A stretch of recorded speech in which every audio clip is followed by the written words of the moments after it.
kung meron po bang makukulong dito, Senator, may makukulong na congressman, makukulong na senador, may makukulong na DPWH official, may makukulong na kontraktor, tingin nyo, hindi pa rin sapat yun?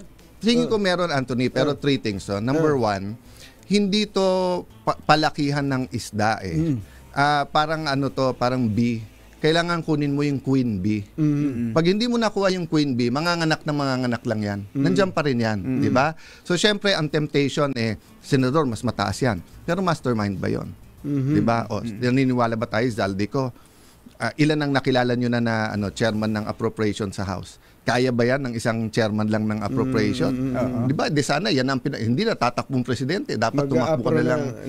Di ba? So, definitely. So, that's my number one. You get the masterminds kasi yan yung mga queen bee. Okay. Number two, away na ng away. Kung sino pwede state witness, sinong hindi. Wala ka pang working theory. So, paano mo alam kung sinong most guilty at sinong least guilty kung hindi mo pa alam kung anong sistema? Kasi may normal na corruption dito. Meron corruption dito na sinama dito sa bagong sistema. Yung normal, yun yung 2010 meron na, 2016 meron na, di ba? So, kaya lang ginugulo yung sinabi ni Bryce. Lahat dito substandard. So, lahat buong Pilipinas substandard din. So, ibang usapan. So, ngayon may bumaksak na tulay sa Cagayan. Sinabi na natin yan. Mag-isa ako naghihiring halos. Dalawa lang nag-a-attend, si Joel Villanueva at si Bong. Itong Kabagan Isabela. Yes, di ba? Natandaan niyo yun, di ba?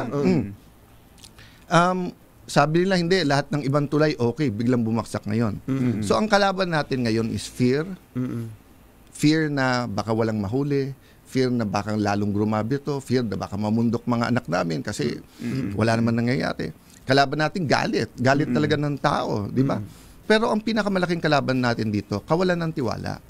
Di ba? Parang sa media, di ba? Sa dami niyong puhunan, it's yung tiwala sa inyo ng tao. Kaya ka nga sumasagot, Anthony, pag may bumabana, kasi tiwala.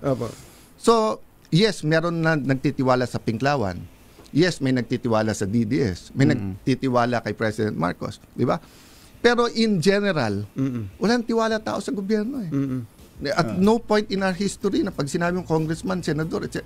Nagpapapicture nga sa akin, binibiro ko sabi ko, taga DPWH ba kayo? Hindi, sir, ha? So, lukahan lang, di ba? Pero pwede din nila balik ta rin eh. Pwede din nila sabihin, sir, hindi kami magpapapicture, ha? Baka meron ka dyan eh.